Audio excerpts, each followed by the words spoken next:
Second match here in Panama City is it's Costa Rica and Cuba. Both teams already know that they're into the next round after Canada defeated Suriname 2-0. Or Cuba already with 4 points. They were waiting to see what happened with Suriname, as you see right there. Canada ending up in third place in this group with 3 points. Suriname with a win would have had 4 points and would have to wait to see what Cuba did in this group to see if they advanced or not. But now it is a question of just seeing what Costa Rica and Cuba do. Both teams are through, so you will have a Caribbean team in the next group. Cuba, at least right now, in second place. Wait to see what happens with Costa Rica. Cuba looking to continue their momentum after defeating Canada 2-1 in the previous match, as these two teams face off for the fourth time in Under-17 history.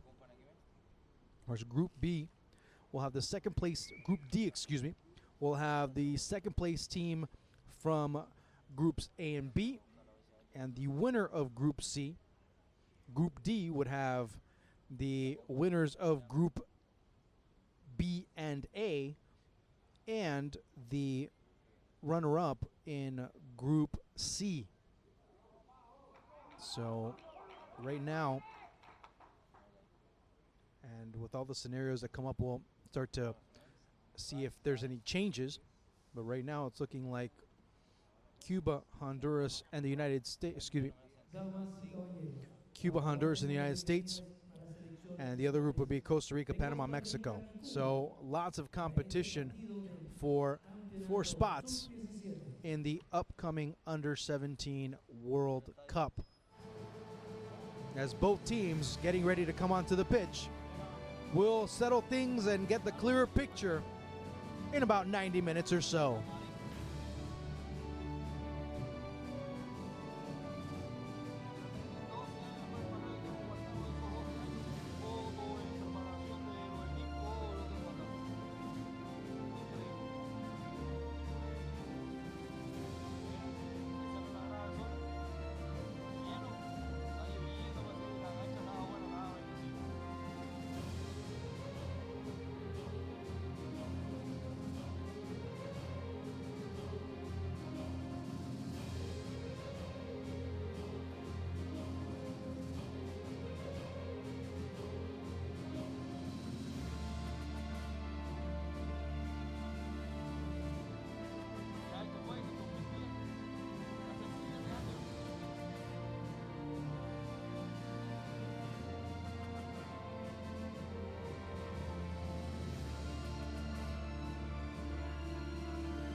Favor permanecer de pie para escuchar el himno nacional de Costa Rica, seguido por el himno nacional de Cuba.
as we're getting ready for the beginning of this match, as Cuba and Costa Rica have quite a few changes to their usual starting 11s, as it's a very interesting way of looking at things, getting some rest for some important players, as for both these teams, the run towards the World Cup and maybe even a title ends up becoming a lot more important. Gravin Fonseca, Ronier Bustamante, Justin Montero. You also start seeing Andres Hernandez. 4 changes for Costa Rica. And you start looking even at Felipe Flores as a 5th for Brian Camacho in the starting 11. As Hector Martinez of Honduras will be the referee.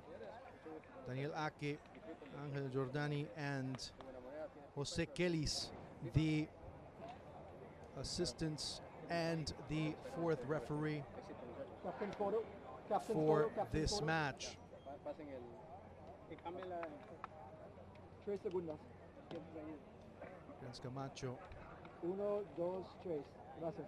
very confident of this under-17. Had a chance to speak to him.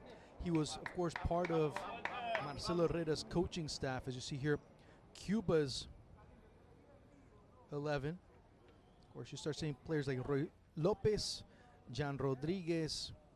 You start to see also Bruno Rendon trying to anchor down the defense. So not as many changes, as they know that a win for them helps them win the group. And they also want to give some continuity to some of the players that have been rotating as substitutions and also as starters as well. But again, going back to what I was talking about, Brian Camacho, was the fact that he had a chance to speak to him in Costa Rica during the under-20s, and he talked a great deal. He was very high on these youngsters and the potential that they've been able to show and what he expects of them.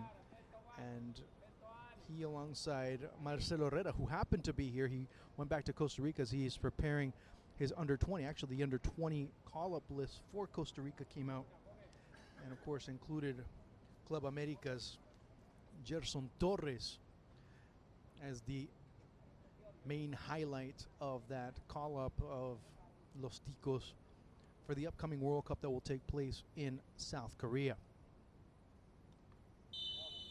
And ready to go is Hector Said Martinez.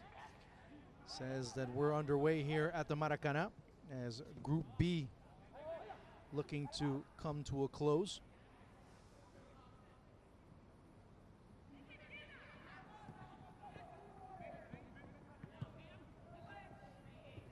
Costa Rica in their traditional red and blue kit. Cuba, of course, in the white, going to the left from the right. Roman was going down the line, and Costa Rica there, of course, with Walter Cortés being the captain today, also anchoring down that back line of 5. As Roman switches back. 3 central defenders, 2 wing backs for Costa Rica. Felipe Flores as well as Walter Cortés nearby, but also in the middle, Andres Hernandez, another Deportivo Saprissa product, much to the pleasure of my producer. And Karin Arce with Alexander Roman over on the left-hand side. Sequeira anchoring the middle alongside Ronier Bustamante, and also on the far side you start to see some of the action filtering through as Gravin Fonseca getting some, as the ball coming through. Good opportunity for Costa Rica trying to serve it in. The chance, being saved off the line. As the first chance, Justin Montero, who scored against Suriname.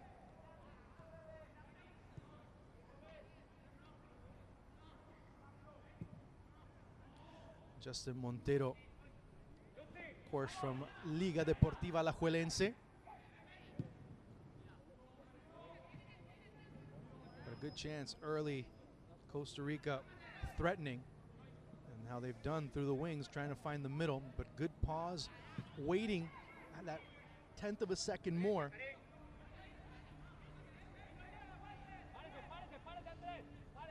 As it drops back into the middle, going over to Cuba as they swing it back and forth. Col. Karel Espino.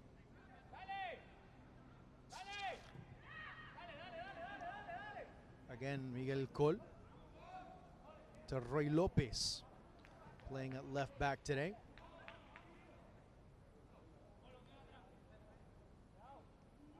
And you see Rufino Sotolongo, the coach of Cuba.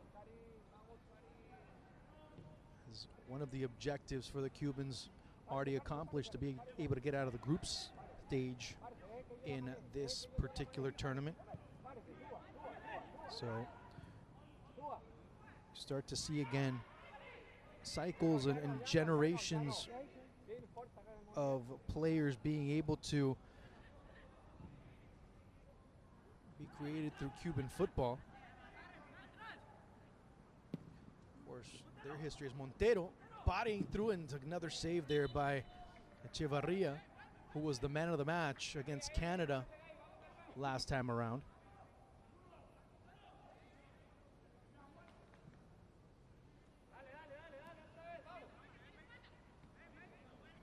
Looking to get to the World Cup for the first time in 26 years.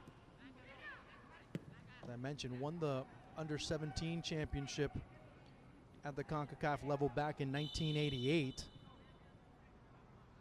Really had an impressive generation of players that were part of Cuba's World Cup qualifying cycle for the next decade. But overall, been a bit of a downturn the past few years, but you start to see some names begin to emerge at the youth levels. It's Montenegro.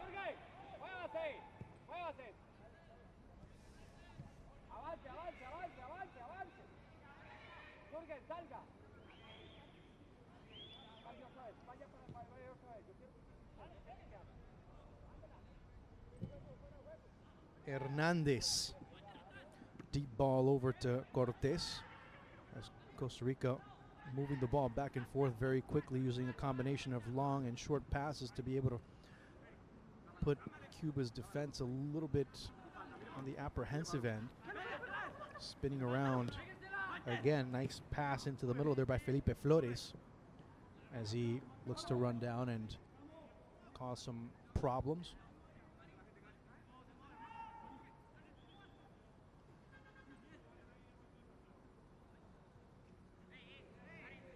As the Swallows flying around here at the Maracanã, getting a chance to enjoy the lights and, of course, all the treats that the lights here at the Maracanã bring to them, and adds a little bit more to what's going on the pitch, as Costa Rica dominating proceedings right now, looking for the deep ball intended for Felipe Flores. Recovered on the far side, as it was Rendon, one of the goal scorers for Cuba so far in this tournament. Scored in the 1-1 draw against Suriname. Rossetti, who's been a very dangerous option here him alongside Brian Savigny.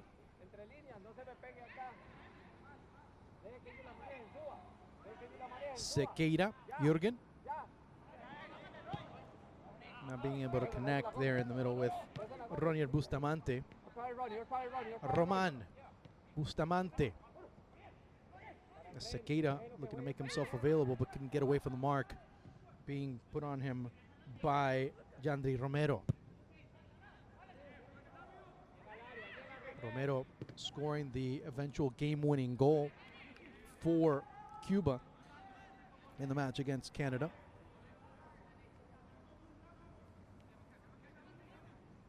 As a corner kick coming up, start to see a lot of the Costa Rican players getting in there, 5 to be more precise, 2 waiting outside of the 18. As running to the first post again is Karin Arce. Past tense, as he decides to go back. Now doing it once more, looking to go to the first post, but opening himself up. And the header that was taken by Andres Hernandez ends up going wide of target. Another chance going by the wayside for Los Ticos.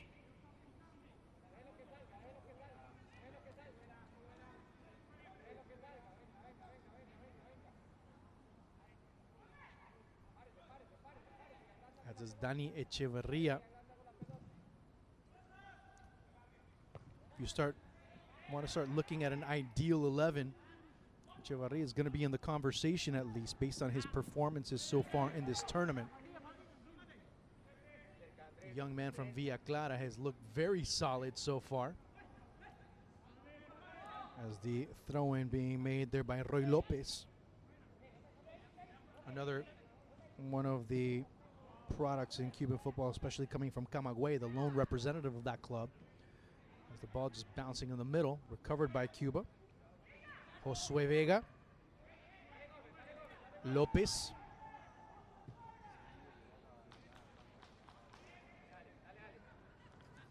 As it's Karel Espino.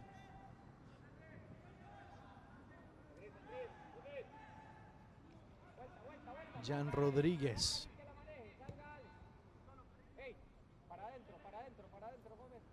Pressing in the middle, Costa Rica.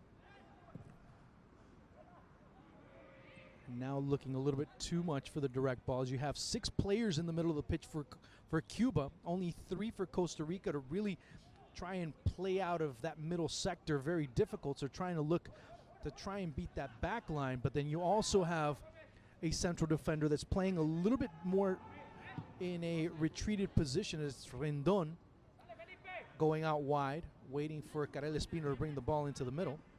Finally, it's Savigne, but he loses position. As Savigne dropping back to be able to help in the movement of the ball. Drops back and tells right there one of his teammates, more specifically Carlos Molina, to go forward. As Savigne fielding that ball, being able to get it and dropping it back to Lopez. Molina making himself available, but also coming back is one more time Josue Vega.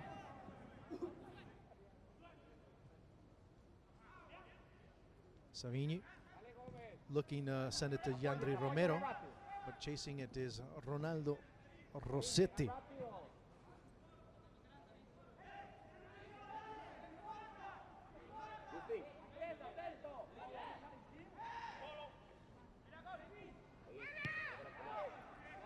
Cuba dropping back is Costa Rica, keeping their lines pretty much playing a 5-3-1 at this point, even a 4-4-1. If you start looking at the outside and how Felipe Flores is playing right now, as they wait for Cuba in the middle of the pitch, looking for a player up somewhere in the point, as there's a lot of room for Cuba to really take advantage. Sequeira camping out in the middle of the pitch and nobody really making anything of it. It's Savigne who's playing a bit more retreated, a bit dropping back, playing as a deep-lying midfielder at times and rotating back alongside Josue Vega.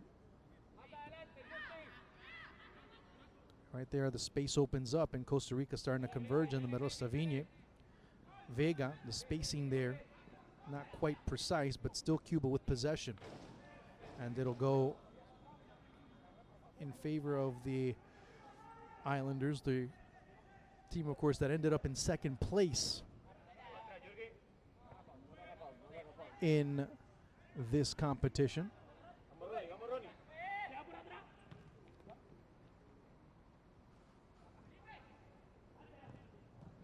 This qualifying competition, I should say, leading up to the under-17s that we're currently covering right now.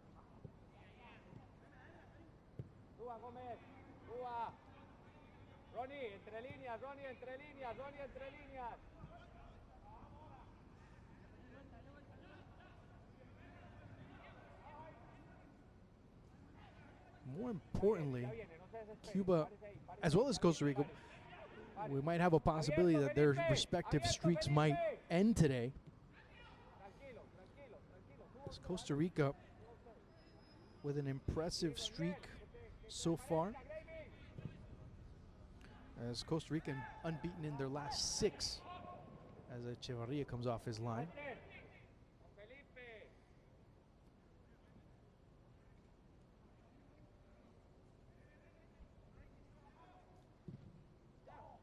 Echevarria, Roman. Costa Rica winning the Under-17 title at the Central American level.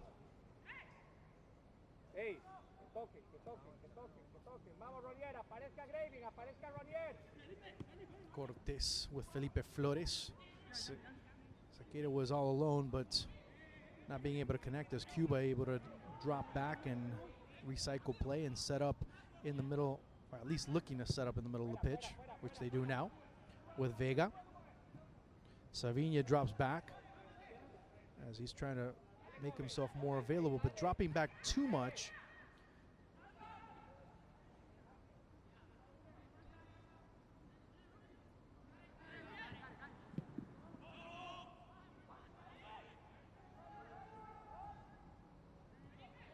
Roy Lopez now trying to keep things a bit wide. Of course, the pass in the middle by Vega, just backtracking, much to the dislike of Rufino Sotolongo.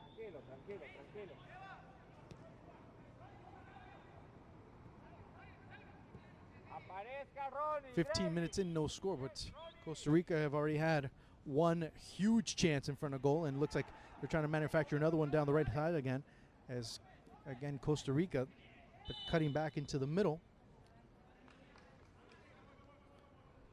as Cuba will get the ball back. Andres Gomez, you see the foul right here, or at least a lot of hands being thrown around, not much else to really look at from that perspective.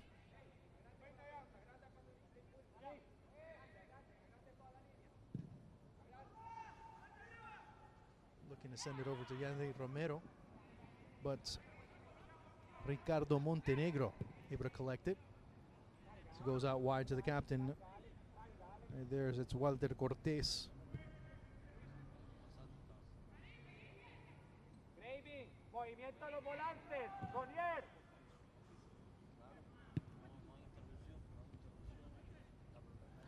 Costa Rica still looking to find the answers as Cortés looking for Felipe Flores. Hernandez. The run was being made, or at least thought about it initially, on the near side. Gravin Fonseca. Costa Rica will just knock the ball around, waiting for some patience as Cuba hovering the middle of the pitch. That's why Costa Rica having so much trouble in the middle. So they decide to go out wide. Cortés has to drop back. They've gained more territory as they possess. Sequeira being marked very tightly by Yandri Romero, so they have to go out wide to Gravin. Gravin again sweating it through and passing it and sneaking it as Ronier Bustamante not being able to connect, but it goes out wide to Cortés. Again, it goes to number 14, Gravin Fonseca.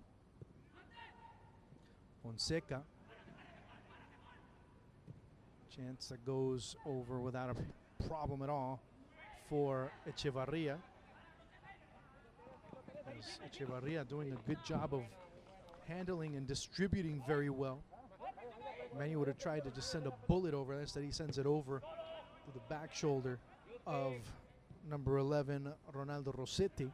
And that's where play continues as Cuba finally able to filter up to the far side. And again, it's boys from the Caribbean looking to continue playing. Here's Miguel Col. And now when Costa Rica defend, it's the midfield again. So it's pretty much a battle of attrition going on in the middle of the pitch. As when both teams have the ball, the midfield tends to be evacuated. They tend to look more for width instead of trying to filter the ball through and trying to break lines and looking to possess and add more players to what the circuit of passing could be and how it could be more effective. You don't see it as much because whenever Costa Rica get the ball, now they end up going wide. You have maybe one or two players coming through, and then you have to resort to the long ball, which was exactly what happened on that play.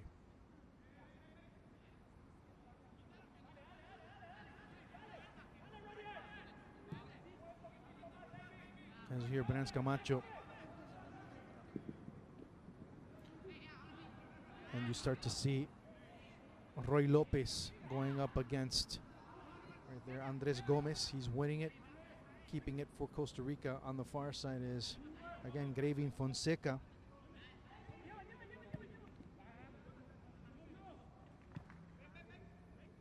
As Romero dropping back into his position, he was able to save that play and preserve the ball in an errant pass in the middle. Cardinal sin being made as it was Karel Espino with the mistake. Bustamante giving it right back, and Cuba looking to go on the break, and it goes just wide of target. Or I should say it went behind the intended target. Andres Gomez out wide as Karin Arce, Sequeira giving over to Vasquez. The run being made in the middle, but anticipated nicely there by Rendon. Free kick opportunity coming up for Costa Rica. As you see the infraction there against Ronier Bustamante.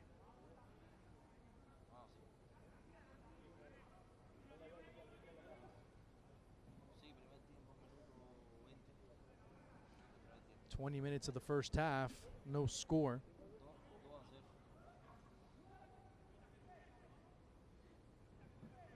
Costa Rica looking for their first title since 1994 at the Under-17 level at Concacaf.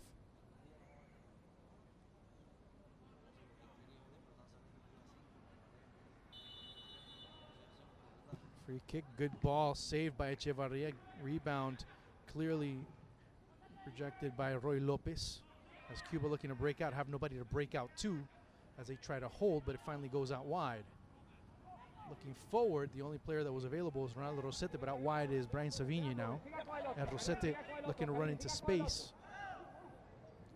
Maybe doing one too many, trying to put it through the legs of the defender, and Costa Rica getting it back just like that. 6 players in the midfield now for Cuba is on the near side. Again, it's Andres Gomez, Hernandez to Arce, as Roman staying wide and now filtering in towards the middle to add more numbers. But both teams, it's kind of telling because as soon as they have the ball, they evacuate the middle. Everybody looking to go up, looking for the long ball, looking for maybe 1 or 2 balls and then send it deep, and that really takes away a lot of rhythm.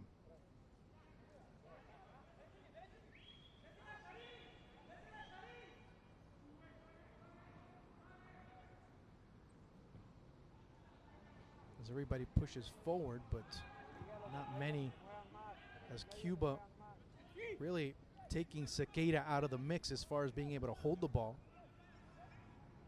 because he's with his back towards goal, and any option that he would have, he'd have to turn around, and as soon as he does, he already has 1 or 2 players surrounding within about a 10-meter radius, or even less, even a 5-meter radius of him, and they quickly converge on him, and quickly Cuba get the ball back.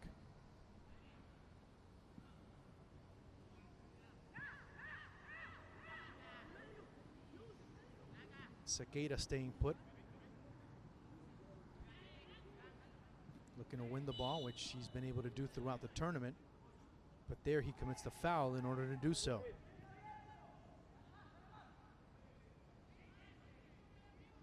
As Roman drops back, the back line of 5 being established quickly as Sequeira in front to give him protection. Now it's Felipe Flores going out there and pressuring on the far side. Rendon can't keep it in bounds.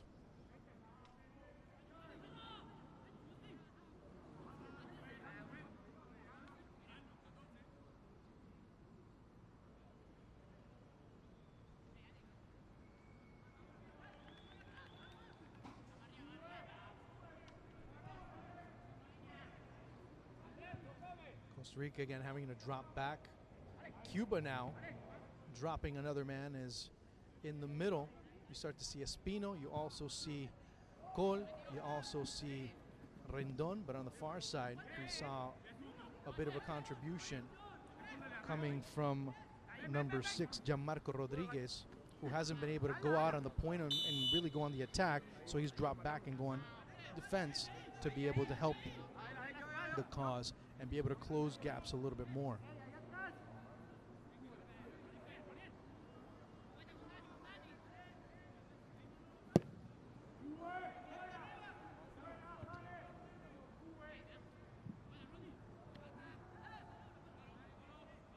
Bustamante.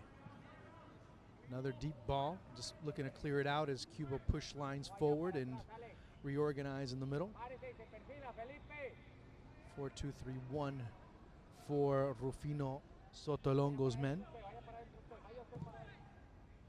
Deep ball, offside being called as Flores getting caught.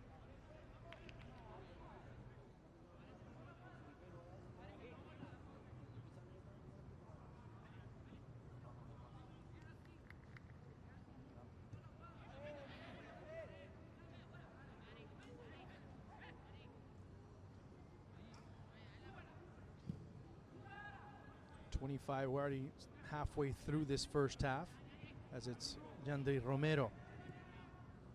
Vargas watching it go past him as it goes to Col.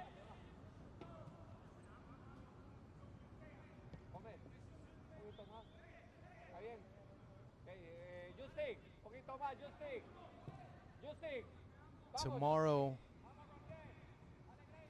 we'll have the entire round or the entire picture already completely figured out, as it'll be United States and El Salvador, then Jamaica, Mexico facing off, and then we'll have an idea as to who will play who and how things will play out. Remember, 2 groups of 3. As Hernandez looking for Andres Gomez. First touch a little too heavy is won by Roy Lopez, and he's happy to concede that corner kick for Costa Rica.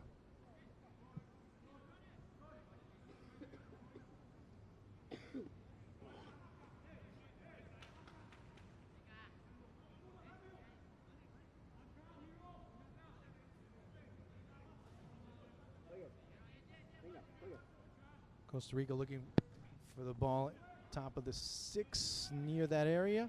Another chance, and the shot that goes just wide. Looks like it was deflected en route to goal, so we'll do it all over again.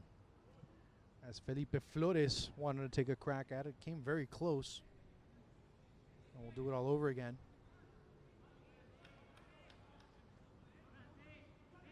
Flores now going near post, looking to go short just to be able to take away one player from that peloton of humanity at the top of the 12. But losing the ball very quickly, not even being able to create a shot, and it'll be Brian Savinia looking for Ronaldo Rossetti in the middle as Romero has to drop it back to Roy Lopez. Lopez dancing, looking, and getting the foul is the young defender from Camagüey.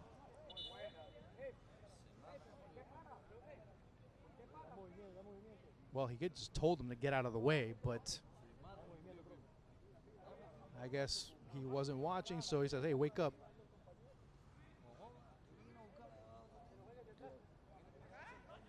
Miguel Col, native of Holguín. Well, just poked through and knocked away as far as possible there by Karim Arce. Cleared backward by Karel Espino. As it's Montero, Justin Montero, one of the goal scorers for Costa Rica in that 3-1 victory over Suriname, as he goes to the deck.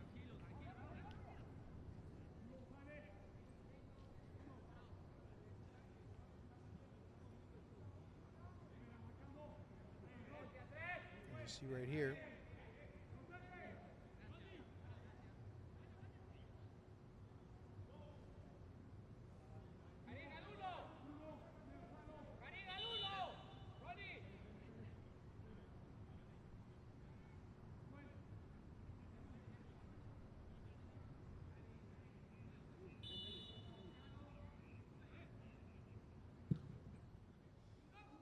Ball near the top. Here's a good chance for Montero. Goes just wide.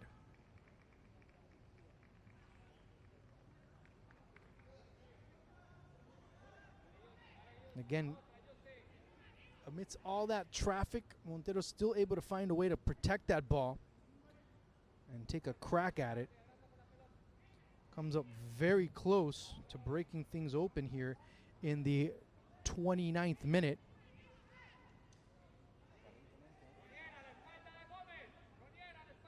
As Costa Rica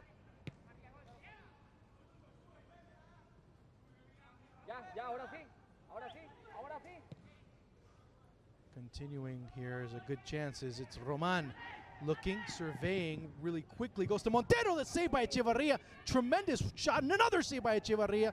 And another opportunity for Costa Rica to be able to take the lead. But the Cuban goalkeeper has just been lights out throughout this tournament. As Echevarria gets an ovation. Extremely solid.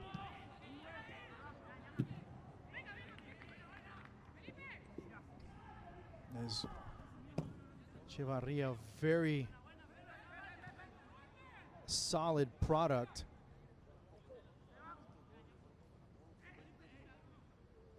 One of various goalkeepers in the past couple of decades that have come out of every youth national team that has been fielded by Cuba. Has another ball coming through. But I'll mention something real quick after this play, as it'll be a corner kick. What makes Echevarria even that much more interesting as a product and as a prospect, and even as a project as well for any goalkeeping coach, is his fundamentals. You don't see him sprawled all over the place.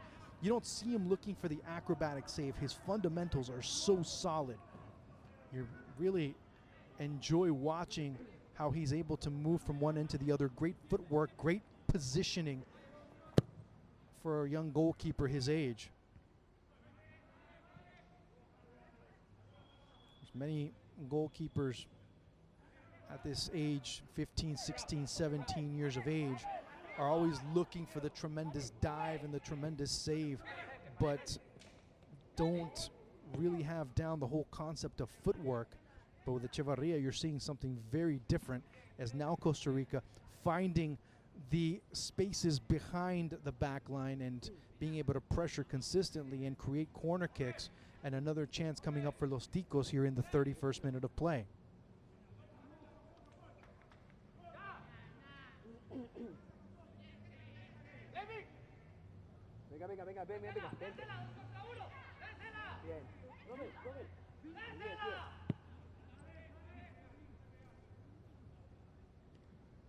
Andres Gomez. Gomez was one of the leading goal scorers for Costa Rica in the Central American Championships. He and Hugo Mora, who wasn't part of the call-up for this tournament, both led the team in goals with 5 apiece.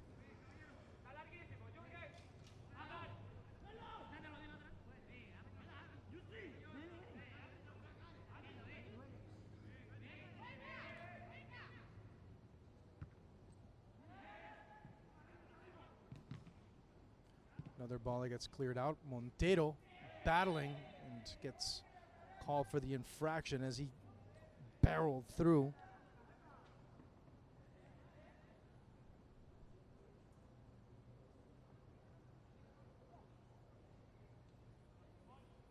You see right there, just trying to get a body part, any body part, to be able to come through. And you couldn't even start saying that he could have been able to get a card or booking for that particular infraction, as Roman gets called for the foul.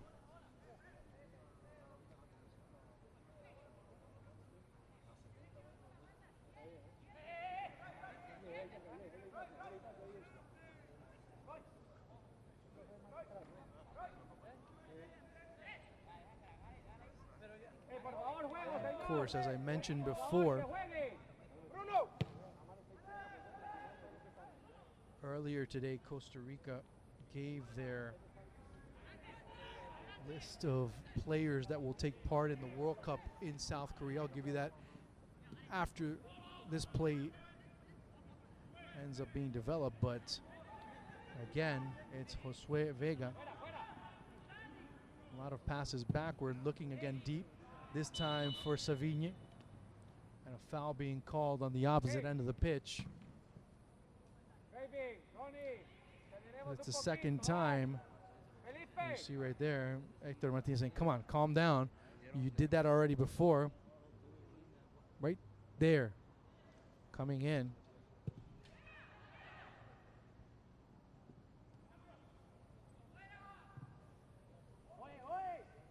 As the ball gets past Miguel Col, and it'll be Costa Rica looking to quickly throw in. Bustamante. Again, Bustamante, and so far, Costa Rica not being able to find a clear path, trying to dribble through that defense. The best opportunities have been trying to go wide whenever the defense contracts, but it's been a very tough road to get in there. Cuba, of course, a team that does not concede much, and the foul being committed there on Echevarria, as it was Karin Arce getting called for the infraction.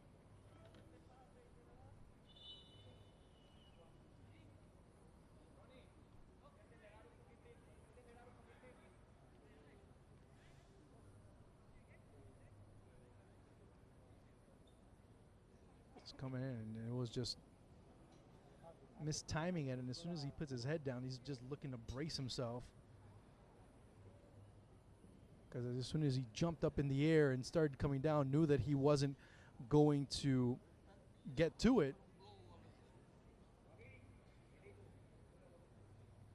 As I mentioned before, Marcelo Herrera gave his list of 21 players today for the Under-20 World Cup, as Echevarria is getting some treatment. So, of course, the most important name that was added on was, of course, Gerson Torres. Randall Leal also getting, of course, Randall Leal was the leading goal scorer, but also the big playmaker for Costa Rica at the Under-20s.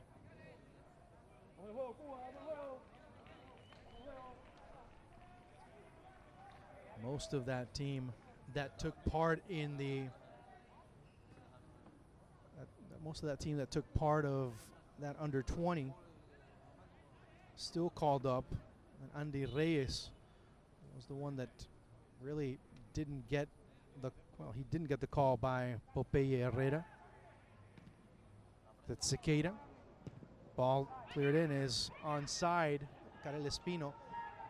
Here's Andres Perez, and an own goal going to be given to Miguel Col.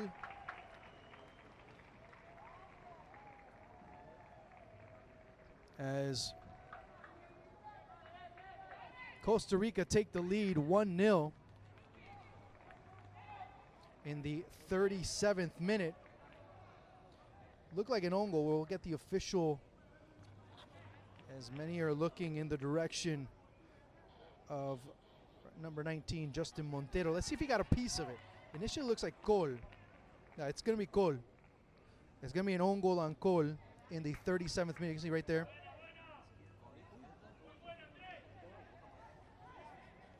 As Col looking to clear it out with his right foot. Should have gone left and at least slid as a 37th minute goal. And it'll be an own goal on number 3, Miguel Col. But again, it's been Andres Perez causing those types of problems down the wing. He's already had 2 balls that he sent in there.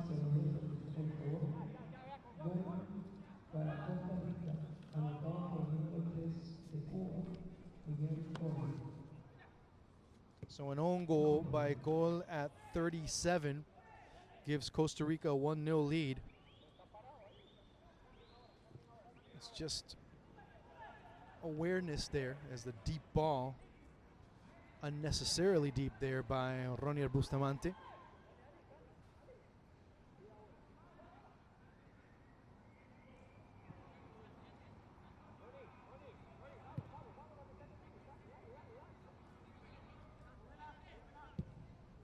Another deep ball looking out wide for Cortés. Felipe Flores giving chase.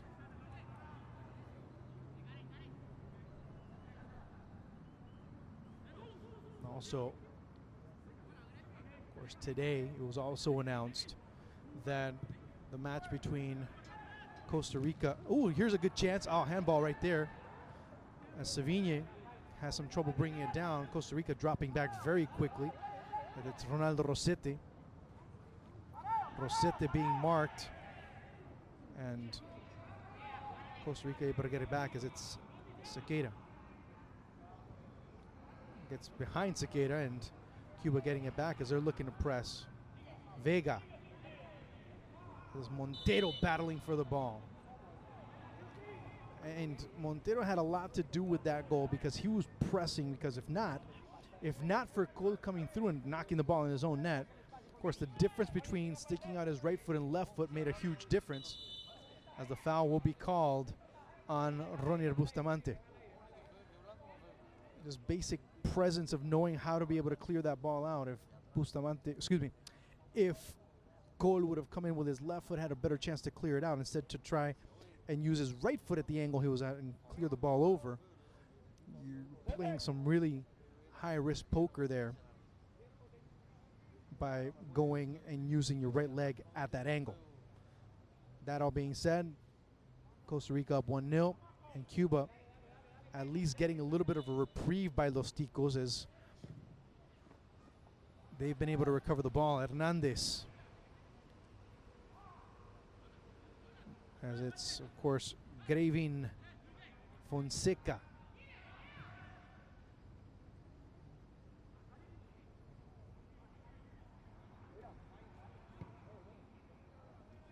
Of course, as I mentioned before, earlier today, it was announced that any of the matches for the upcoming World Cup qualifiers in Concacaf will be played a day earlier. Panama and Costa Rica announced it,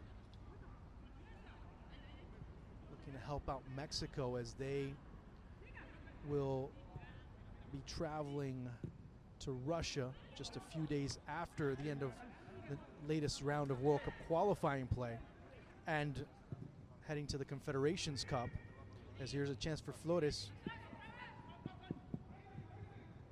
as he was making a run. Another pass in the middle as Andres Perez recovering again, and good job by Roy Lopez as Perez was not able to find the right angle, and Cuba now finding some good spaces and opportunities, but that's all taken away by Sequeira, who continues to be just this dog of war, finding every single 50-50 ball that goes past Roman, and recovered again by Sequeira. Finding it again and settling it with Roman. As Costa Rica trying to settle it. Bustamante.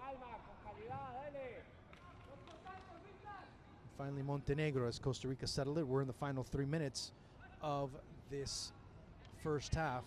And Costa Rica with a 1-0 lead. Curtis Vinon goal by Miguel Col.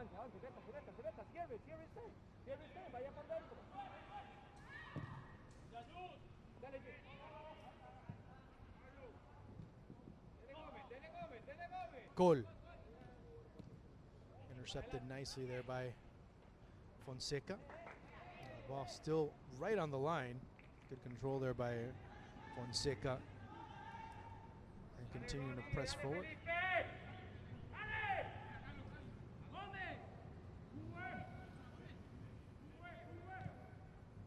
Andres Gomez.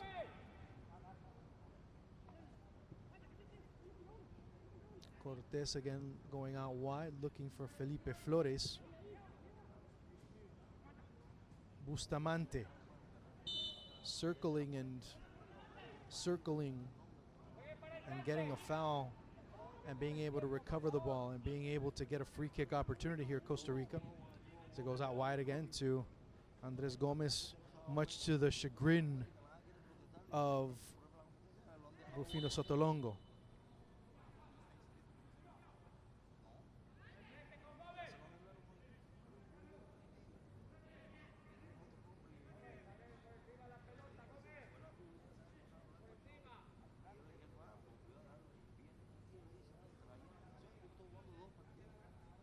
As you see right there.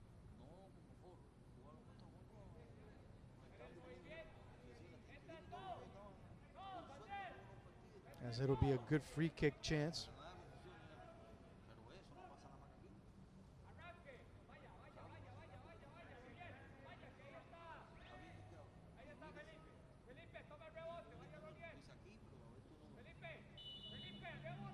Looking for the run, seeing where things are going to go, as it's again Fonseca with too much air under that ball as we get into the final minute before stoppage time.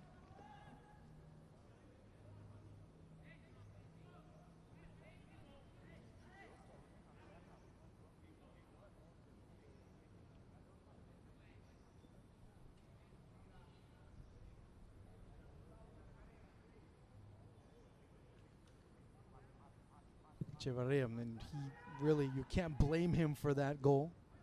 He's been sensational in this tournament. That's Brian Savini. Looking for Yandy Romero, and coming off his line was Montenegro.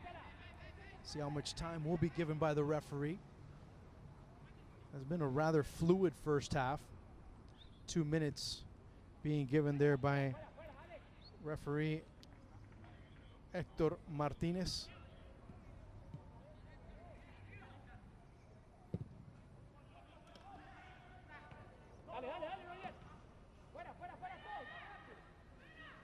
So Cuba looking to go second place at least for now. It's Echevarria, doesn't want any problems, wants to clear it out, does. And Costa Rica will get one more chance, or at least what seems to be one more chance. As they want to settle things down, put this first half in the freezer. And Brian Camacho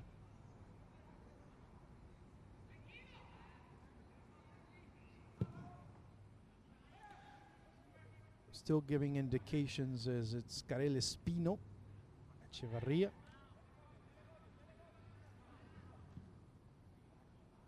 Sequeira behind Roman because he was coming back to defend, and again Bustamante able to pickpocket his opponent but commits a foul in the process, and it'll be Cuba's ball as we get into the final 40 seconds of stoppage time. A first half that has seen Costa Rica look for the deep ball, find advantages on the wings a bit more. They've had clear chances. There's another chance for Cuba. Remember, a win for Costa Rica, or even a draw, is a chance. The shots recovered there by Montenegro. That's the first opportunity by Cuba in this match. As Roy Lopez getting caught with his arm extended, and that should be the end of this first half. There'll be one more chance, at least one more ball to be played. They'll just take it backward to end this first half, and they'll go into the dressing room with a 1-0 advantage off of the own goal by Miguel Col. So 1-0 after 45, and Costa Rica are on their way to winning Group B.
As you see it right there, Costa Rica dominated the positioning game.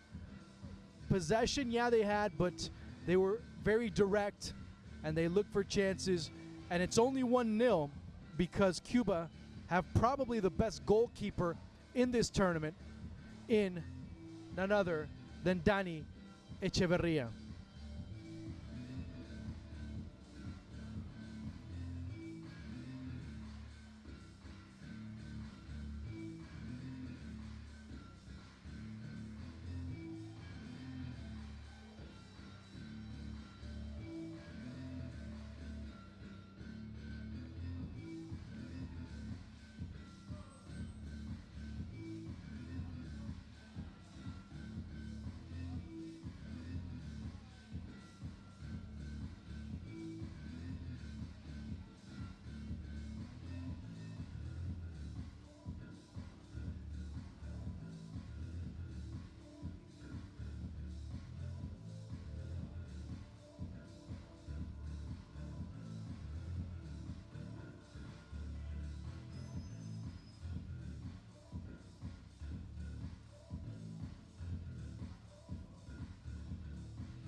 "45 minutes in the books, and it was a fairly one-sided affair if you were to look at the statistics. But then you'd see how one-sided it was when you started to see where the match was played in its majority, as Costa Rica showed why they're one of the contenders, or should I say dark horses, to be able to overcome either the United States or Mexico in this Under-17 tournament. From the early get-go, it was Los Ticos looking to gain the advantage, deep ball, and being able to take advantage of a defense that tended to pinch in a lot. It was Costa Rica finding a way, as Karel Espino there saving the day. But when things started cranking a little bit more, you start to see Andres Perez become more of a protagonist. You start to see more chances, and they would come and be denied by Dani Echeverria, who on a couple of occasions came up huge, had about 5 saves in the first half. As that ball going wide, Costa Rica finding chances from all angles. Of course, it was a lot of struggle, as again the chance there by Flores and the follow-up coming and not being able to penetrate that yellow wall, which is Dani Echeverria. But sometimes even walls have their weaknesses. Echeverria right there getting knocked, but it wasn't that his weakness. His weakness was just his defense not helping him out and becoming yet another attacker's goal, where he was coming from to be able to clear it out with his right foot was pretty much danger in and of itself, as he ends up putting the ball into the back of the net at the 37th minute. Again, you start to see, and Andres Gomez, that ended up being the most dangerous option for Costa Rica, coming and trying to make chances from his sector of the pitch, but it wasn't more because of Echeverria.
Second half about to begin here at the Maracanã.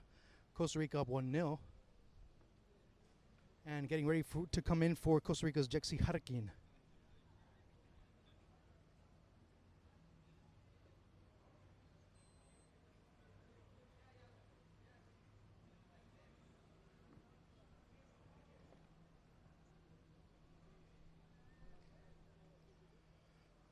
That's the only substitution up to now for Los Ticos. And we'll see if Cuba makes any adjustments as well for the next 45 minutes.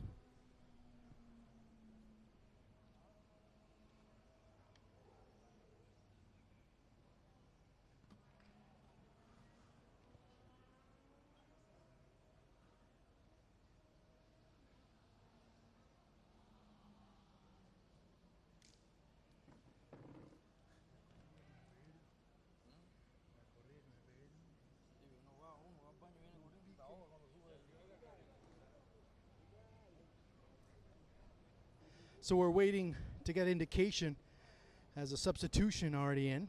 As Harkin ready. He's already on the pitch.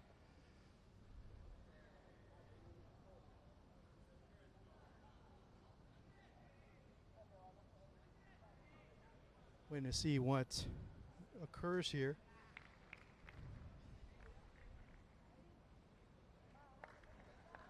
As Aaron Kierkowski, the general coordinator there, talking with the referee.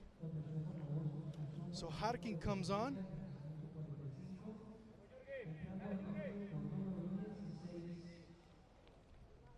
We're still waiting to see official.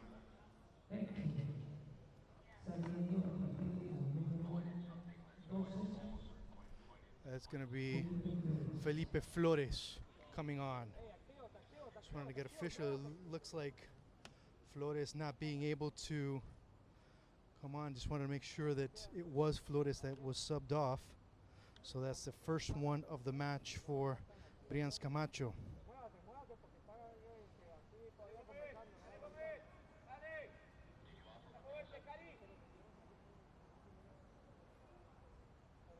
There was another player for Costa Rica warming up, but doesn't look like he will be coming on anytime soon. As again, Costa Rica up 1-0 for those of you just tuning in. A goal coming in the 37th minute. An own goal, to be more precise, by Miguel Col.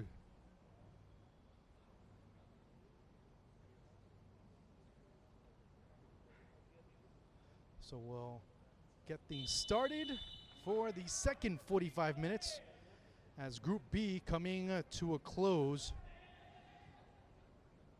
And Costa Rica now, with the substitution of Flores, you bring in a player that's more inclined to go on the attack from a midfield position.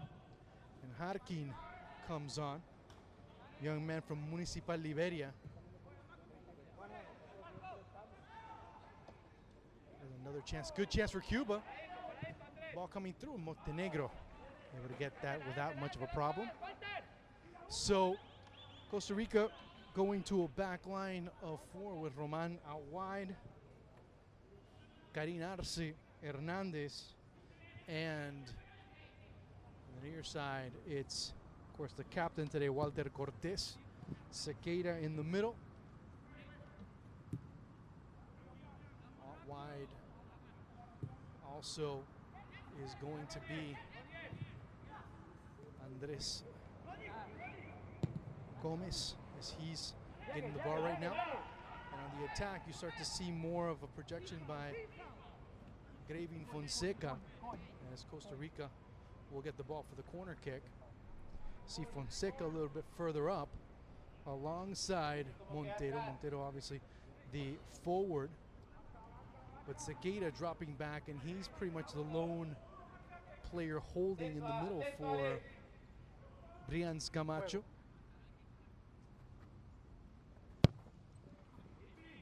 Hangs that ball near the 6, but Hernandez not able to get to it. And Costa Rica having to drop back on defense as it's Cortés getting to the ball first. As Brian Savinho not being able to cause any problems. Here's Harkin as he gets tripped up in the middle of the pitch there by none other than Carlos Molina, the young man from Matanzas.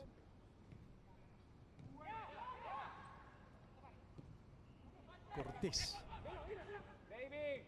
That's Sequeira just cleaning up the middle for Costa Rica. Cortés. Montero out wide on the right. As Sequeira takes the shot, ends up being a throw-in for Cuba on the opposite side of the pitch. Instead of sending the ball cleanly to Gomez, he wanted to take a shot but mishit it totally. And just like that, we have Cuba getting the ball back. Cuba, no changes. Echeverria in goal. As it's Rendon, Espino, Cole, and Roy Lopez playing out over on left back.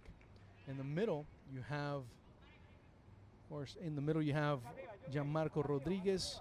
You also have Carlos Molina, as well as Josue Vega. Dropping back a little bit more has been right there, number 10, Brian Savigne, with both Jandry Romero and Ronaldo Rossetti up top for Rufino Sotolongo.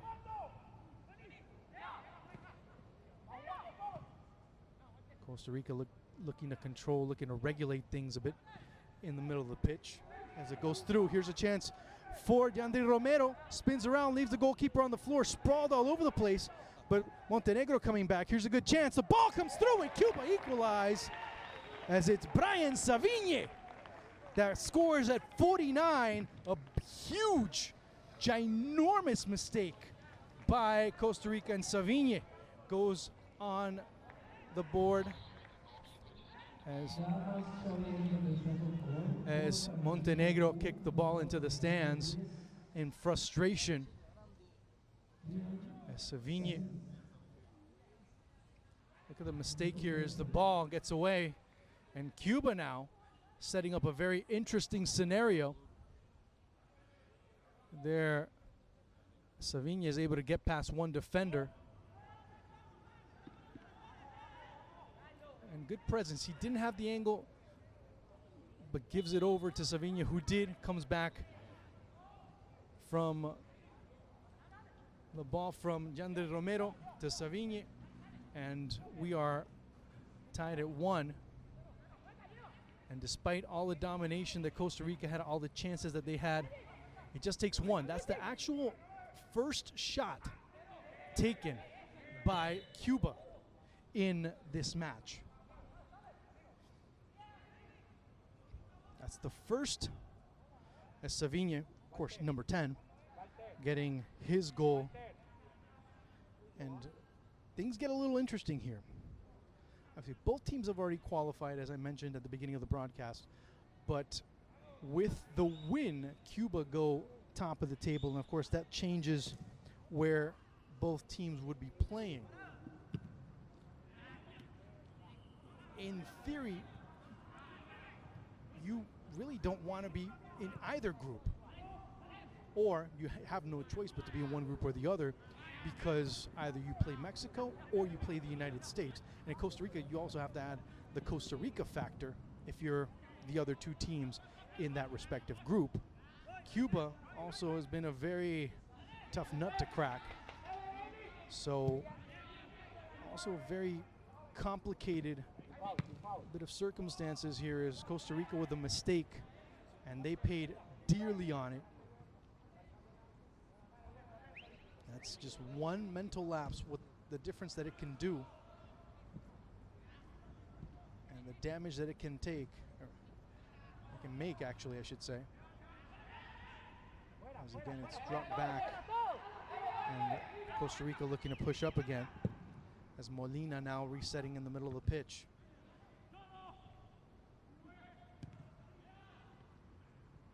Sequeira to Andres Gomez, trying to put it through for Montero. Nice work there by Rodriguez. Molina. Won nicely there by none other than Walter Cortés.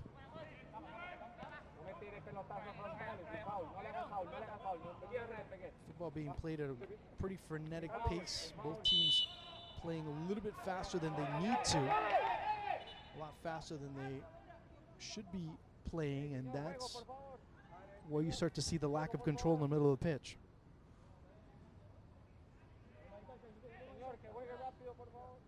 Of course, with this result, Costa Rica still advancing. They'd have 7 points. Cuba still advancing with 5 points. But the table wouldn't change as far as who stands where. Looking for Harkin. Splits it through for Montero as he dashes down the side of the pitch. But a great bit of work there by Miguel Col to sweep that ball aside. It'll be a ball for Costa Rica as they look to send it again via the corner kick as we get into the 53rd minute of play.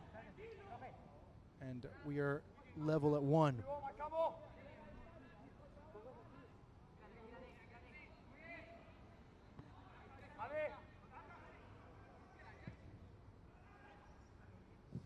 Cross into the area. Echeverria comes out very smoothly. Silky smooth, to be honest, and he starts to break. Here's Cuba now. It's Ronaldo Rossetti. Rossetti, as he's accompanied by Savini.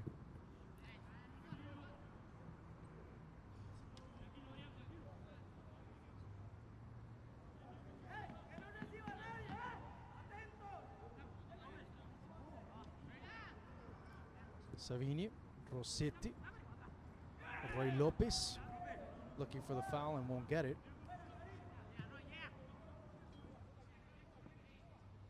Cortés.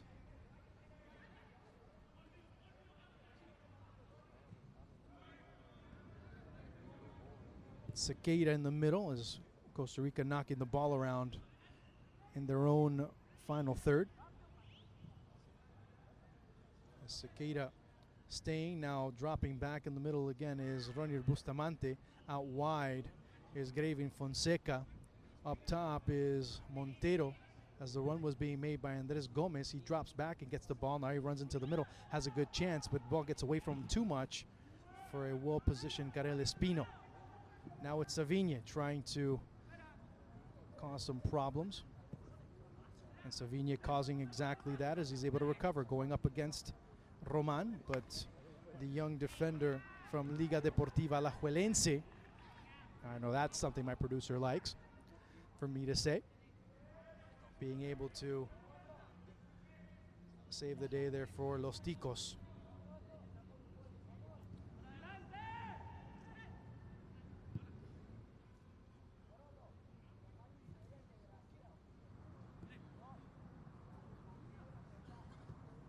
'56th minute.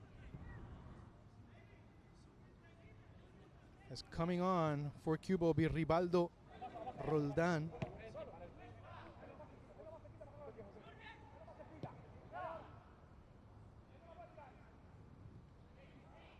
As Cuba now pressing in the middle and causing a lot of problems. Up top also pressing whenever Costa Rica have a defender with the ball at their feet. As Roldan getting ready to come on.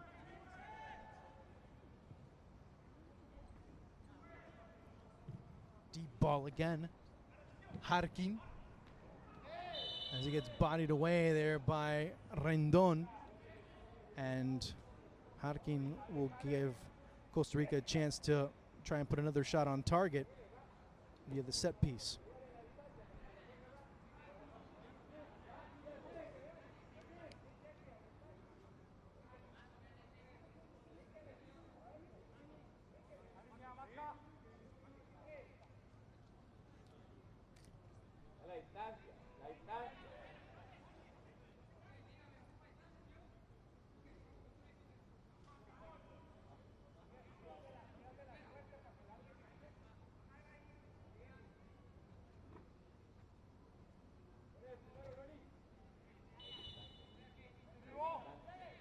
Harkin.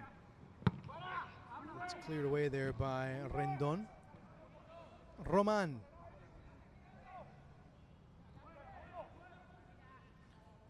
Montenegro as it's 57 minutes. Brian Savini scoring his first of the tournament. Assist there to Yandri Romero, as Costa Rica now looking to run through, not going to get the foul. Espino.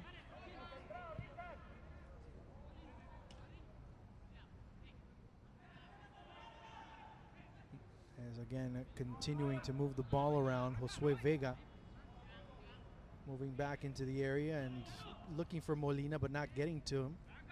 Again, Vega winning it. Has Rosete there, and as he circles around and looks for the options, but they're way too close to be able to connect with them. And Costa Rica will get the ball back.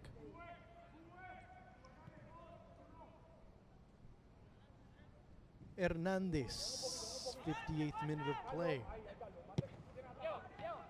As Costa Rica look to set something up, Harkin, very squirrely, very slippery and very agile down the wing, but not being able to match very well against the size that's being put there by Rendon.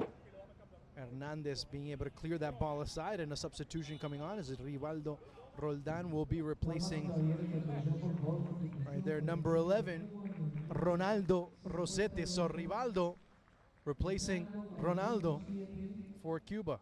That's the first substitution for Rufino Sotolongo's side.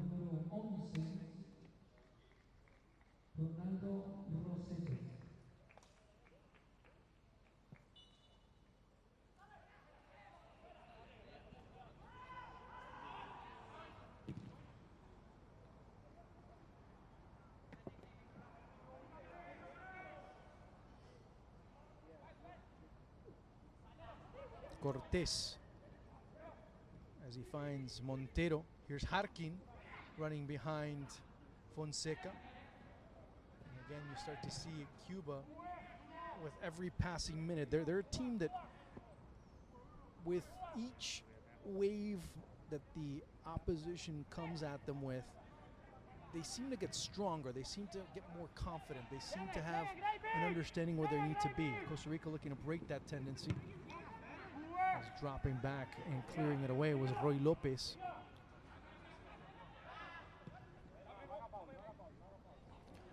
Good job there by Brian Savigny. Savigny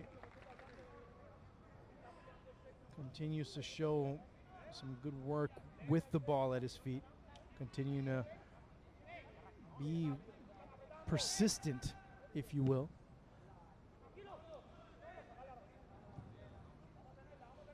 Of course, he was the leading goal scorer for Cuba in the qualification stage, had 8 goals. The second one, of course, being Rivaldo Roldan. So he had one of the more potent offenses in the Caribbean leading up to this tournament.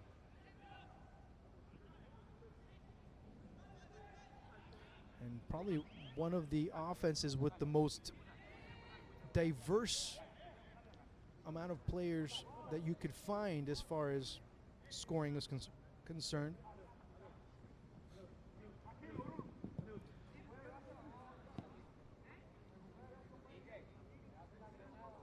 And about 9 players, you had 9 players that scored in that tournament.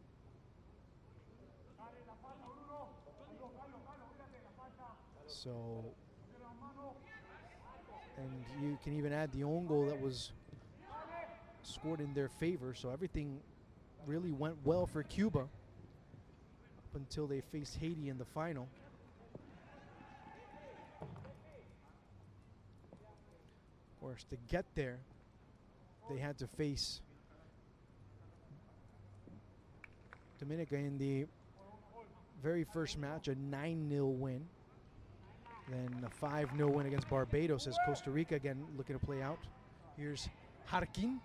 Had some room but took way too much time. Looking to run at Echeverria instead of taking a shot from outside. He had a window that was created with the run that he made towards the middle, but not being able to do much. And quickly Costa Rica with Hernandez sending it to space. Espino is going to shepherd that out. 5-0 win against Barbados, and they repeated the feat against St. Kitts and Nevis. Then after that match, Cuba had a bit of a hard time. as they came away with a 2-0 win against Curacao.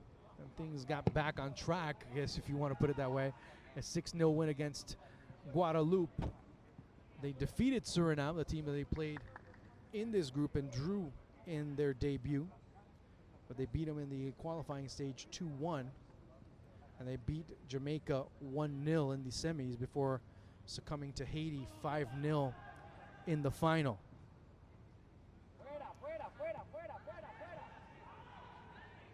Echeverria. Fonseca. Cortés.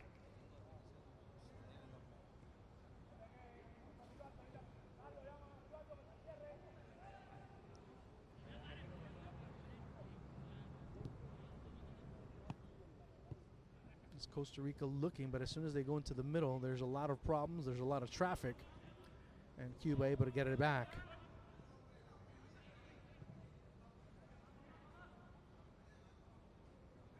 Echeverria as we get into the 64th minute.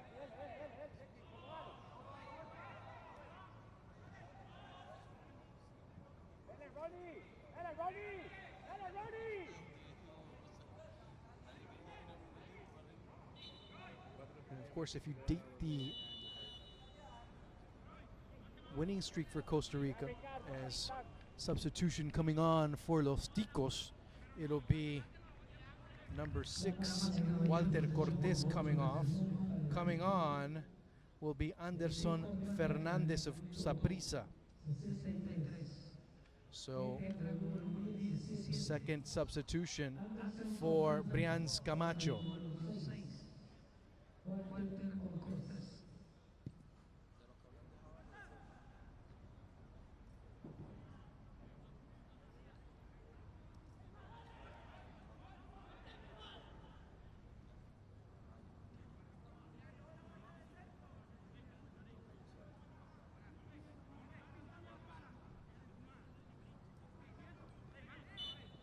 As Roldan.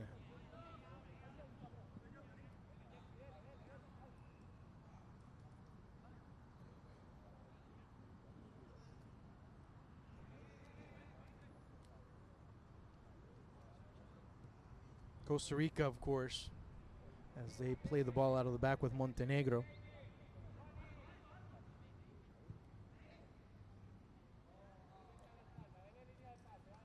In the midst of a 6-match winning streak.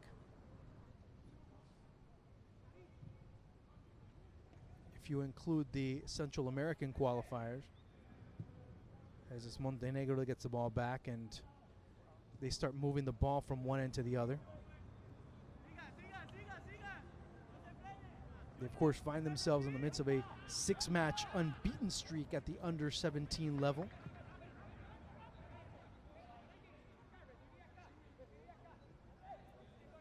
If you start looking at them from a defensive standpoint, this is what makes them such a difficult team, such a tough nut to crack. Both, we talked about Cuba being a tough nut to crack. Costa Rica, just as tough. In the midst of that 6-match unbeaten streak, they've been able to concede only 1 goal or less in each one of those 6 encounters. So that, in and of itself, a tremendous bit of work that's been done defensively with this Costa Rican side. A side that has been so complicated to create offense, but defensively, they've been very consistent throughout the past 2 Concacaf qualifying processes. If you start looking at what they've been able to do. Again, the ball coming into the middle as it goes to Sequeira. Of course, in this one, they conceded a goal. They conceded a goal to Canada, but then they had a clean sheet against Suriname. And you start looking at what Costa Rica were able to do in that tournament back in 2015. They defeated St. Lucia 4-0. Of course, most of that under-17 side is now the under-20 side that's heading over to South Korea.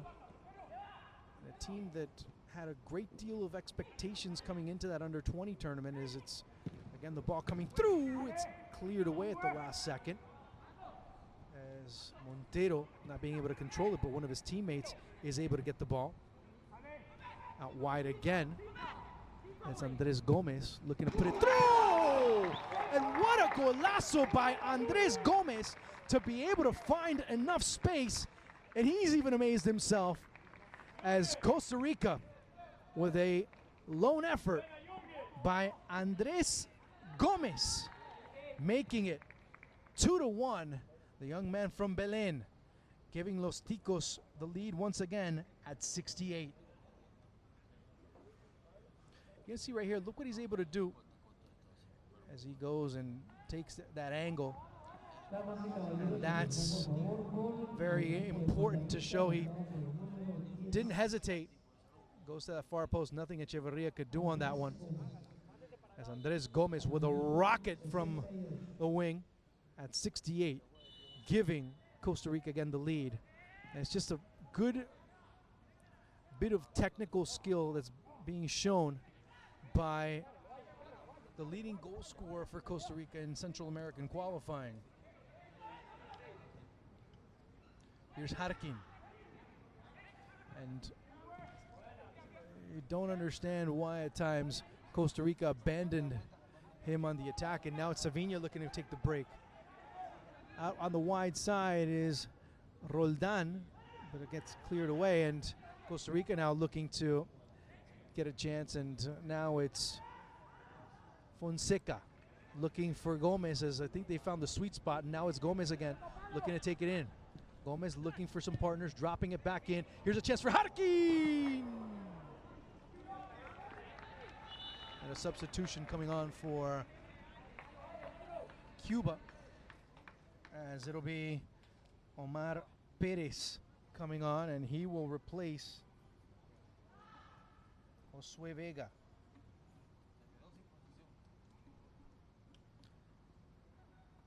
Harkin was making the run cutting inside, but ran out of angle there as he was able to put the shot on target, but just a little bit too wide for him. But again, it's Gomez showing how he's been able to change the match. We saw it in the first half as he created the opportunities, and of course that ball that he sends through ends up being the own goal for Col as Sequeira. The run being made by Harkin on the left-hand side. It's recovered in the middle, as now it's Gomez looking to get that. Bacarel Espino. Montero again has a man in the middle. Decides to go out wide to Andres Gomez. Crossing it out far to Harkin.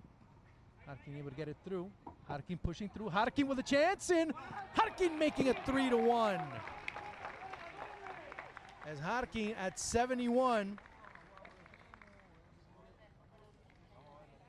You're going to see here how he's able to, it's not just the finalization on the shot. You're going to see the way that that ball's crossed and how he's able to understand where that ball needs to be. Great deal of skill, as you see right there. Baby-faced assassin right here, right there. Brings it in, is able to move the ball to one end. And just a baby-face assassin there. Jexy Harkin of Municipal Liberia getting his first of the tournament.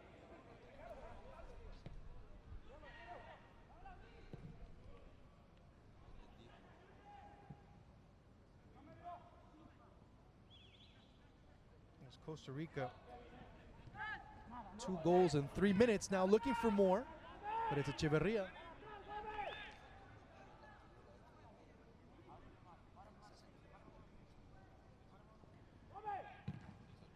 As you start to see Costa Rica begin to pressure a little bit more.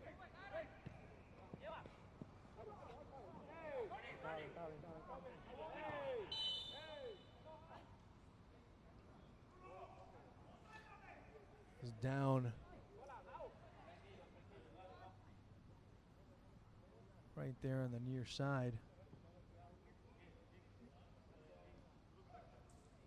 is the recently entered Jexi Harkin. Took a shot there on the hip. Very tough cookie there as he's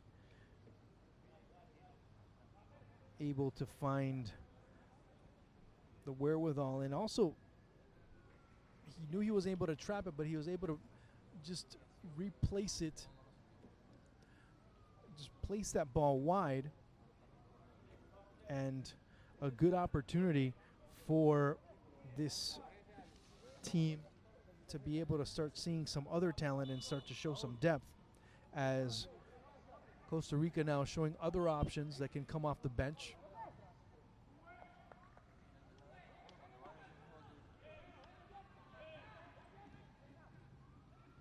Here's Harkin again. And they knock him down one more time.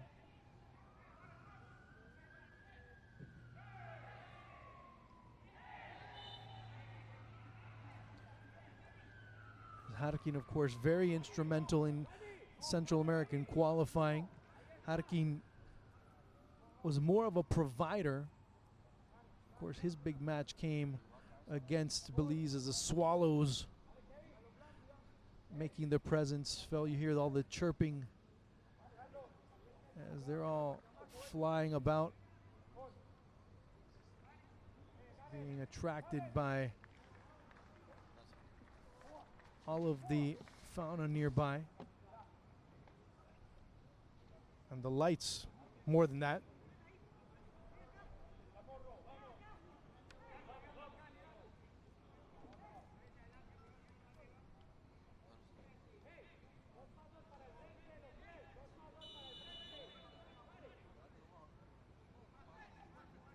As here's a good chance for Costa Rica to even further take an advantage.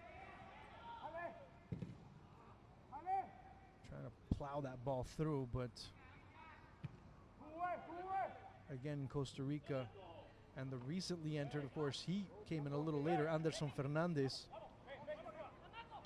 another Deportivo Saprissa man. Mar Perez, Roldan,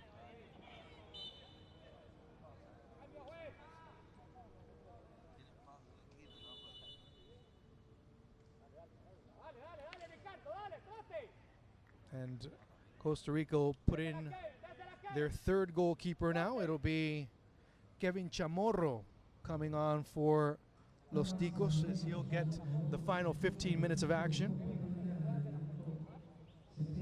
So Montenegro coming off, and in comes Chamorro of Deportivo Carmelita.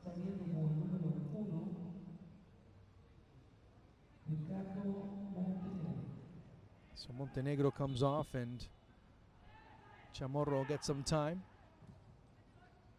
as Costa Rica up 3-1. We're in the final 15 minutes of action in Group B. Tomorrow it will be Group C getting their chances.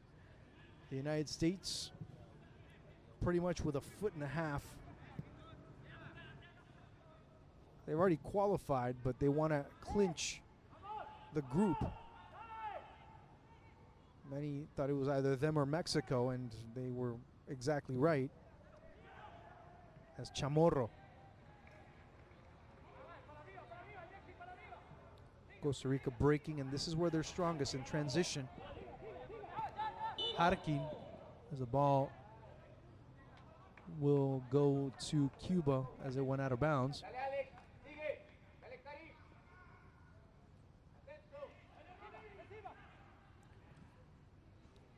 Savigny. Chamorro doesn't want any complications and plays it out wide. Fernandez.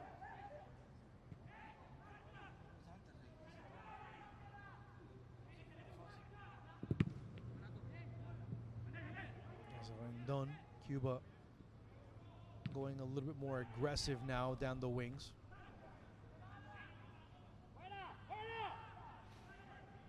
Molina opens it out wide, and finally it goes over in the direction of Roldan.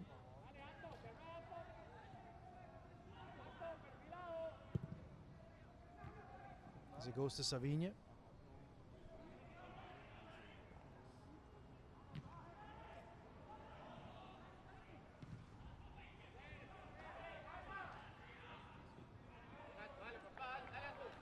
I want to know which one of you guys would think would be the man of the match. To me, would probably be Andres Gomez, excuse me, that would get that honor. But there's a few others that have been very interesting, as Costa Rica have had a couple of good players. There's been some that have been very practical, very efficient in their style of play. So for the most part, to me, I would probably look for Andres Gomez because of what he's been able to do down the wing. Obviously, the goal has a lot to do with it, but it's also what he's been able to create and all the complications that have come because of his incursions into that final third. As right there, Fonseca looking for the foul, not getting it. Sequeira.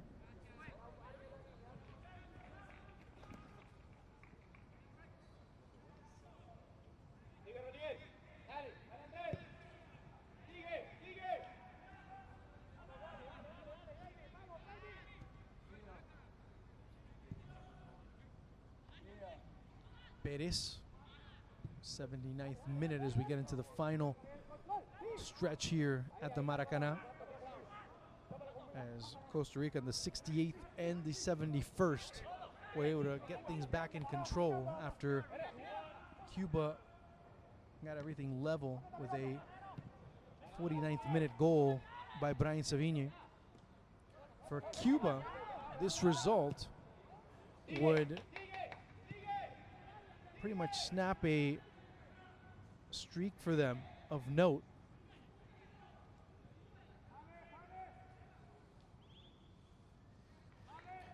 As the ball again in possession of Saviña, he's able to sweep right through here. Saviña looking to go. Saviña, and Chamorro. Not much pace behind that ball, but Chamorro being able to close out the angle very well. Those types of shots, you really don't need a whole lot of pace. But again, that ball coming through and very well reacted to, as Roy Lopez comes off and Pedro Piñeiro, who was the starter against Canada, and also the starter against Suriname, as Roy Lopez comes off and Pedro Piñeiro comes on. Cuba coming into this match at the under-17 level was unbeaten in their previous 6 matches. They had 1 win, 5 draws in the process. Today would be the first time that they would lose in this competition. Looking for Montero. As out wide is Roldan. Here's Rivaldo Roldan.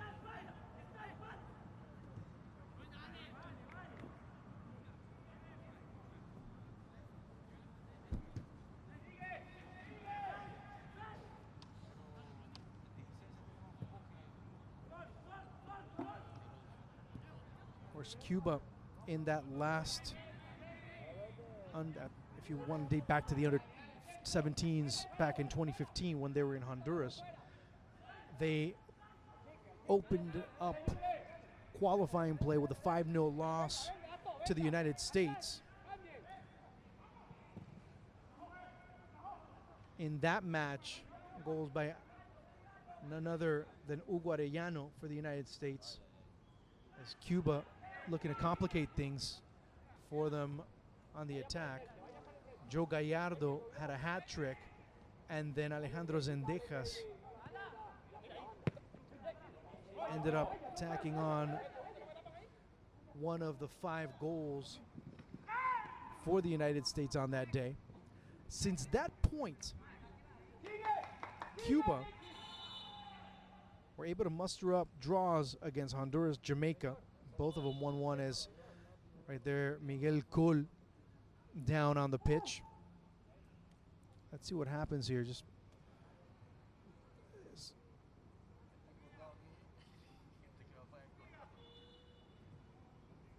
right there.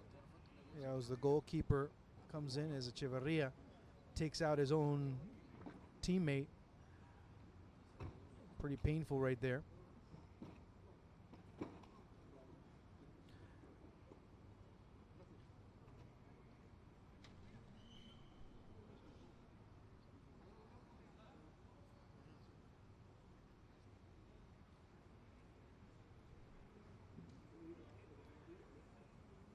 As goal getting treated on. But again, goalkeepers have to come out that way, and sometimes they, it'll be friend or foe. So going back to that streak, Cuba, 1-1 draw against Honduras, 1-1 draw against Jamaica, scoreless draw against Guatemala, and finally, to end their participation in that tournament, it was a 2-2 draw against Trinidad.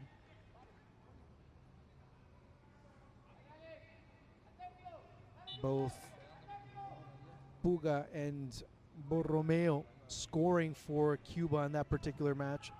Riley Noah Powder, who was on Trinidad and Tobago's under-20 side. Of course, Noah Powder, just to give you a bit of a reference, currently playing with the reigning champs of the United Soccer League, which is New York Red Bulls 2.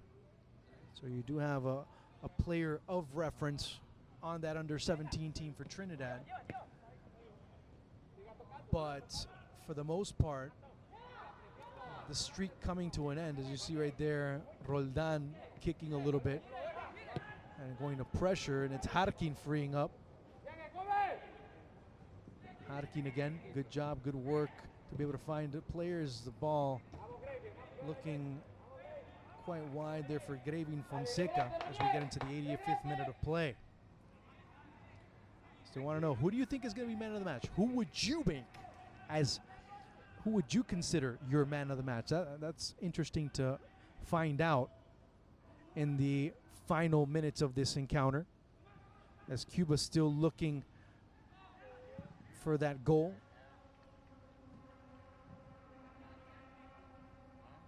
Cuba still looking for the opportunity.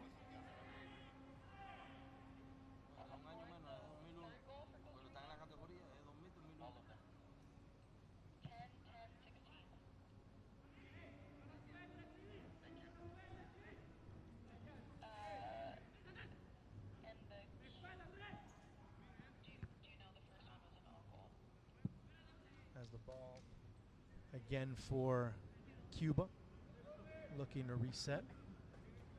Looking for, it's just been persistent so far, but we've seen a Cuban side that has been combative, to say the least. So from a Group B perspective, as soon as this play subsides, as Montero giving it a run, as the contenders now becoming more apparent. Of course, next week the second group stage will begin. Cuba being the second place team, or the runner-up team in Group B, would end up in Group D. They would be accompanying Honduras right now.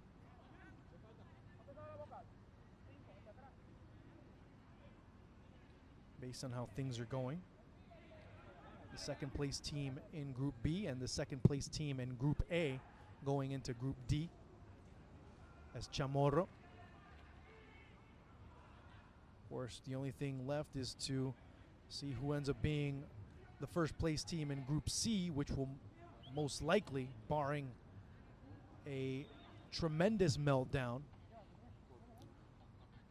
either a loss for the United States against El Salvador and then Mexico winning by a substantial amount.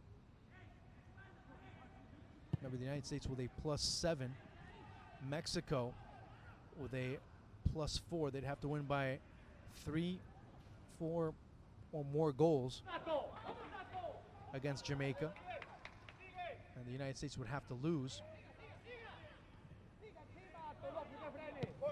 But all signs pointing that John Hackworth's side will be the winner of Group C, so they'll be in Group D of the next round. Costa Rica would be in Group E as the first place team in Group B, and the first place team in Group A, as Montero gets called offside, would end up going. And of course, with all signs pointing to the U.S. being the winner of Group C, all signs point that Mexico will win Group C.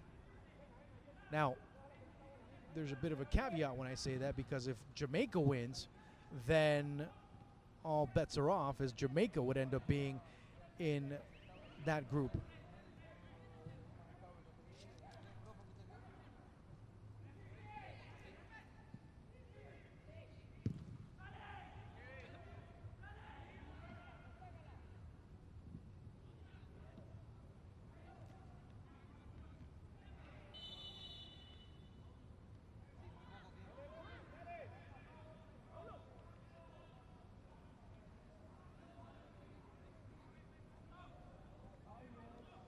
Again, you see the challenge.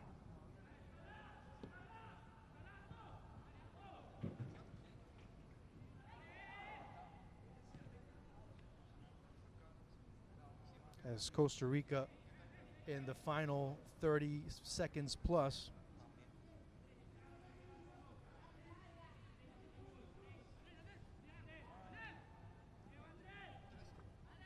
Again, the ball coming through.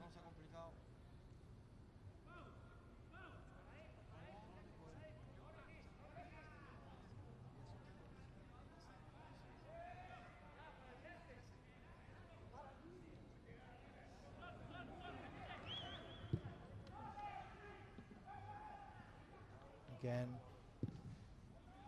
3 minutes will be added on by referee Héctor Said Martinez.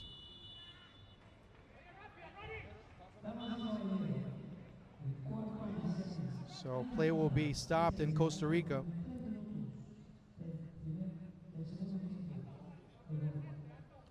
So Costa Rica pretty much sealing the deal here. And after a bit of uncertainty, Los Ticos being able to seal it and really calm things down. You saw more vertical, more offensive than anything else.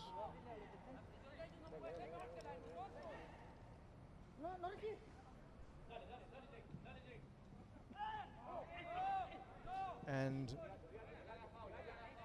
with goals by Andres Gomez and also by Jexy Harkin, they're able to establish a 2-goal cushion. But Cuba, the last few minutes, wanting that second goal to make things at least a little more interesting, as it's Rendon. Harkin takes it away, and that youngster, that, of course, a bit smaller,